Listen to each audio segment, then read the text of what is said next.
রংপুর নগরীর দাসপাড়া, চার দেয়ালের ভেতরে নিথর হয়ে পড়ে আছে একটি পুরো পরিবার। অবিকল কোনো সিনেমার দৃশ্য, কিন্তু না, এটি নির্মম বাস্তবতা। রংপুর জিরা স্কুলের অবসরপ্রাপ্ত শিক্ষক গণপতি চক্রবর্তী, তার স্ত্রী প্রীতিলতা চক্রবর্তী, তাদের 23 বছরের তরুণী মেয়ে আগামী চক্রবর্তী প্রার্থী এবং মাত্র 12 বছরের শিশুপুত্র প্রিয়ম চক্রবর্তী, এই 4 জনের মরদেহ উদ্ধার হল তালাবদ্ধ ঘর থেকে। যে পুলিশ সাংবাদিক দম্পতি সাগুন ও রুনি হত্যার রহস্যের জট 14 বছরেও খুলতে পারেনি, সেই পুলিশ কয়েক ঘন্টার মধ্যে 4টি হত্যার রহস্য খুঁজে পেয়েছে।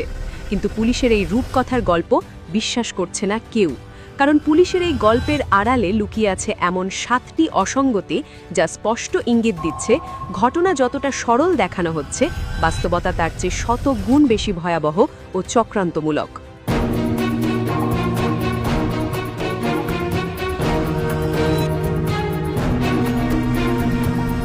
ঘটনার পরই পুলিশ 2 তরুণ মুগ্ধ ও সিদ্ধার্থকে গ্রেপ্তার করে সংবাদ সম্মেলন ডাকল। মেট্রোপলিটন পুলিশ কমিশনার সাফ জানিয়ে দিলেন, ছাদে ইয়াবা সেবনের সময় শিক্ষকের হাতে ধরা পড়ে যাওয়ায় শ্বাসরোধ করে এই 4 জনকে হত্যা করা হয়েছে। মামলা শেষ, রহস্য উন্মোচিত। কিন্তু থামুন, সাধারণ মানুষ, ভুক্তভোগীর পরিবার কেউই পুলিশের এই রূপকথার গল্প বিশ্বাস করছে না, কারণ পুলিশের এই গল্পের আড়ালে লুকিয়ে আছে এমন 7টি অসঙ্গতি যা স্পষ্ট ইঙ্গিত দিচ্ছে ঘটনা যতটা সরল দেখানো হচ্ছে, বাস্তবতা তার চেয়ে 100 গুণ বেশি ভয়াবহ ও চক্রান্তমূলক। অসঙ্গতি 1, মরদেহ হস্তান্তরের পর পরিবারের সদস্যরা যে দৃশ্য দেখলেন তাতে আঁতকে উঠলেন সবাই। 4 জনেরই মুখমণ্ডল ছিল মারাত্মকভাবে ঝলসানো, দাহ্য পদার্থ ছিটিয়ে মুখগুলো চেনার উপায় রাখা হয়নি। নিহত প্রীতিলতার ছোট বোন পূজা চক্রবর্তী এবং মামলার বাদী গোপীনাথ চক্রবর্তী স্পষ্ট জানিয়েছেন, মরদেহ হাতে পাওয়ার আগ পর্যন্ত পুলিশ তাদের ঘুণক্ষরেও জানায়নি যে 4 জনের মুখ ঝলসানো ছিল। মরদেহ দেখতেও দেয়নি আগে। কেবল শ্বাসরোধ করে হত্যা করলে মুখ ঝলসে দেওয়ার প্রয়োজন পড়ল কেন? এটি কি চরম নৃশংসতার মাধ্যমে প্রতিশোধ নেওয়া? আর সবচেয়ে বড় কথা, সুরথাল প্রতিবেদনে এত বড় তথ্যটি পুলিশ পরিবারকে কেন গোপন করল? সিআইডির police super Sumit Chowdhury daily স্টারের কাছে স্বীকার করেছেন দাহ্য পদার্থ ব্যবহারের কথা। তাহলে সংবাদ সম্মেলনে পুলিশ কমিশনার কেন গামছা পেঁচিয়ে শ্বাসরোধে হত্যার বয়ান দিলেন? অসঙ্গতি 2, রংপুর জিলা স্কুলের প্রধান শিক্ষক আবুল কালাম আজাদ ডেইলি স্টারকে নিশ্চিত করেছেন, মাত্র 1 মাস আগে নিহত অবসরপ্রাপ্ত শিক্ষক গণপতি চক্রবর্তী তার প্রভিডেন্ট ফান্ডের নগদ 15 লাখ টাকা ব্যাংক থেকে তুলেছিলেন। নিজের অসম্পূর্ণ বাড়ির কাজ শুরু করতেই টাকাটি ঘরে রাখা ছিল। কিন্তু পুলিশের ভাষ্যমতে অভিযুক্ত নাকি ইয়াবা খেতে গিয়ে হঠাৎ ধরা পড়ে যাওয়ায় খুনগুলো করেছে। অসঙ্গতি 3, এবার আসি পুলিশের গল্পের সবচেয়ে অদ্ভুত ও হাস্যকর অংশে। পুলিশের দাবি, পাশের 3 তলা ভবন থেকে লাফিয়ে 2 তলার ছাদে নেমেছিল মুগ্ধ ও সিদ্ধার্থ। একটু যুক্তি দিয়ে ভাবুন, পাশে একটি সম্পূর্ণ ফাঁকা নির্মাণাধীন 3 তলা ভবন রয়েছে, সেখানে কোনো মানুষ থাকে না, পাহারা নেই, লাইট নেই। ইয়াবা সেবনকারীদের জন্য সেটাই তো স্বর্গরাজ্য।